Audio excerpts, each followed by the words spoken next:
বিসমিল্লাহির রহমানির রহিম। আসসালামু আলাইকুম বন্ধুরা, আমি লুৎফুন্নেসা, দেখছেন আমার চ্যানেল ইসলামিক ওম্যান লুৎফুন্নেসা।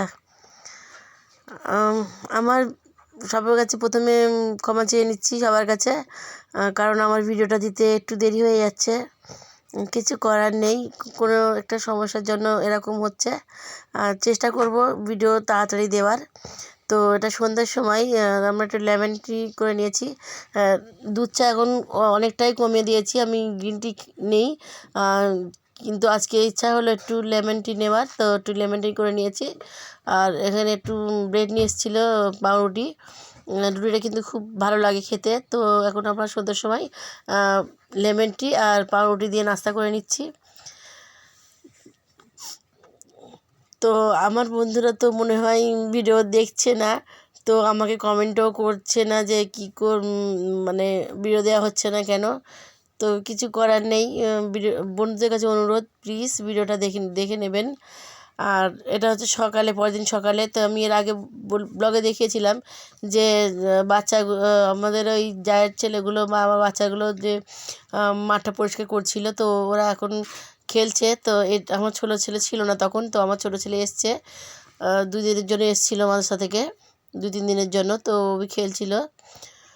তো এখন আমি রান্নাটা করে নেব। রান্না করছি আজকে পুঁই শাকের যে মিছলি হয়, খেতে কিন্তু খুব বেশি ভালো লাগে। আর পুঁই শাকের মিছলি দিয়ে শুকনো মাছ দিয়ে রান্না করব, আর ডিম রান্না করব আলু দিয়ে। তো আমি এখন রান্নার প্রস্তুতিটা করে নিচ্ছি, কারণ রান্নার প্রস্তুতিটা প্রথমেই না করে নিলে আর রান্না করতে কিন্তু খুবই অসুবিধা হয়। আর প্রস্তুতিটা নিয়ে নিলে আর রান্না করতে কিন্তু খুবই সহজ হয়ে যায়। তো এখন কড়াইটা বসিয়ে দিয়েছি, তবে এই কড়াইটার মধ্যে কিন্তু আমি মিছলি শুকনো মাছ রান্না করব। আর এখানে আমি ডিম সেদ্ধ করে রেখেছি, ডিমটা ছিলে নেব। ডিমটা কিন্তু হাঁড়িটার মধ্যে রান্না করব। আর আমি প্রথমে একটা হাঁড়ি দিয়ে রেখেছিলাম, তো তারপরে ভাবলাম যা একটু অন্য হাঁড়ি হলে ভালো হয়, তো অন্য হাঁড়ি নিয়েছি। তো এখন আমি চুলোগুলো জ্বালিয়ে নিয়েছি।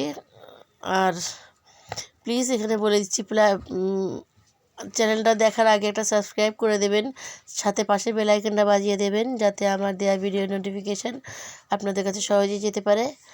আর আমার ভিডিও ছাড়ার সঙ্গে সঙ্গেই কিন্তু নোটিফিকেশান অন করা থাকলে ভিডিওটা কিন্তু ছাড়ার সঙ্গে সঙ্গে আপনাদের কাছে পৌঁছে যাবে আর দেখে নিতে পারবেন।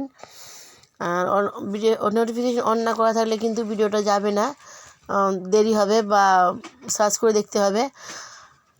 তাই জন্য প্লিজ বলছি, আমার ভিডিও নোটিফিকেশান পাওয়ার জন্য সাবস্ক্রাইব বাটনটা অন করে দেবেন, ডায়াল করে পাশের বেল আইকনটা অল অপশানটা ডায়াল করে দেবেন।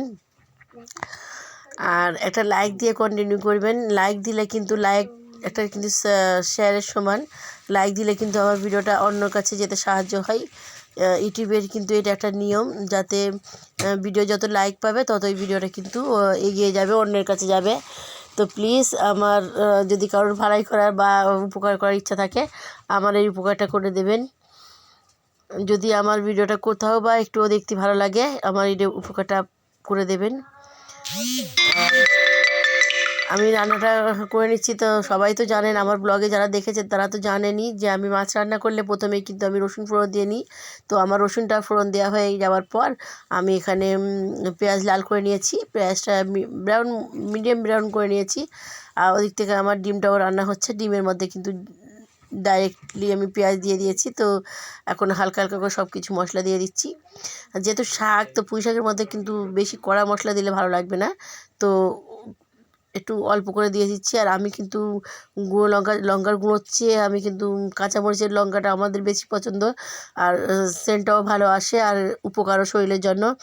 আর গুঁড়ো লঙ্কা কিন্তু শরীরের জন্য ক্ষতিকারক, গ্যাসও হয়, আর খেতেও কিন্তু অতটা ভালো লাগে না ঝালটা।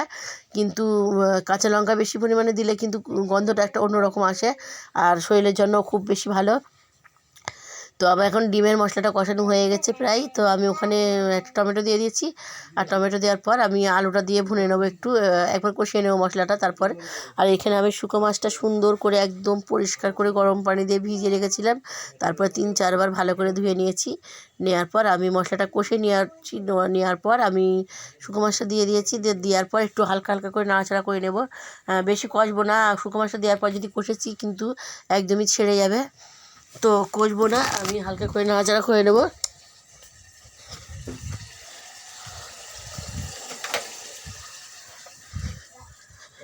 তো এই তো আমি ডিমটা এখন ছাড়িয়ে নিচ্ছি। আর এভাবে কিন্তু কাজ করতে, একা হাতে কাজ করতে গেলে কিন্তু একটু ম্যানেজই করতে হয়। আর যেহেতু আমার চুলোটা অনেকটা উঁচুর মধ্যে, তো নিচেতে বসা ওঠা করতে গিয়ে পেরেশানির মধ্যে পড়তে হয়, তাই আমি দাঁড়িয়েই ডিমটা ছুলে নিচ্ছি। আর এই ডিমের একটা খোসা নিয়ে কিন্তু আমি একটু ডিমটা কেটে কেটে নিচ্ছি, মানে দিয়ে নিচ্ছি, যাতে মশলাগুলো ডিমের মধ্যে যায়। আর এখানে মিশিলি আর আলু কেটে রেখেছি, কেটে ধুয়ে পরিষ্কার করে রেখেছি, তো এখন দিয়ে দিলাম। আর শুকো মাছের আলু কিন্তু গোল গোল করে চাকা চাকা করে কাটতে কিন্তু ভালো লাগে। শুকো মাছের আলু কিন্তু অন্য রকম কাটলে খেতে কিন্তু ভালো লাগে না, আমার এরকম মনে হয়, আর কার মনে হয় আমি জানি না। তো এই তো আমার ডিম আলু রান্না হয়ে এসছে, আর শুকো মাছটাও হয়ে এসছে। আমি এর মধ্যে কিন্তু দু একবার নাড়াচাড়া করে নিয়েছিলাম, ভালো করে নাড়াচাড়া করে একটু কষে নিয়েছি। তো তারপরে আমার এই তো রান্নাটা দেখতেই পাচ্ছেন। প্লিজ বলবেন আমার রান্নাটা কীরকম হয়েছে, কমেন্টের মধ্যে আমাকে জানাবেন। আমার কিন্তু কমেন্ট পড়তে খুবই বেশি ভালো লাগে। আর প্লিজ কমেন্টে বলবেন কীরকম হয়েছে আমার রান্নাগুলো, আর আমার ব্লগ দেখতে কীরকম লাগে। তো আমার রান্নার পর আমি এখন রান্নাঘরটা পরিষ্কার করে নিয়েছি।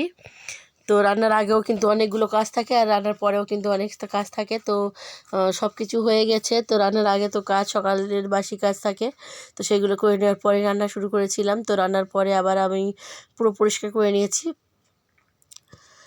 তো একটু গোছানো নেই, আমার এখানে একটু এলোমেলো আছে। তো যেহেতু একা হাতে কাজ করছি, তো একটু এলোমেলো তো থাকবেই, কিছু করার নেই। তো এই তো আমার রান্নাঘর, আমার রান্নাঘরটাও কীরকম লাগে আমাকে বলবেন। তো এখানেই আমি ব্লগটা শেষ করছি। আসসালামু আলাইকুম।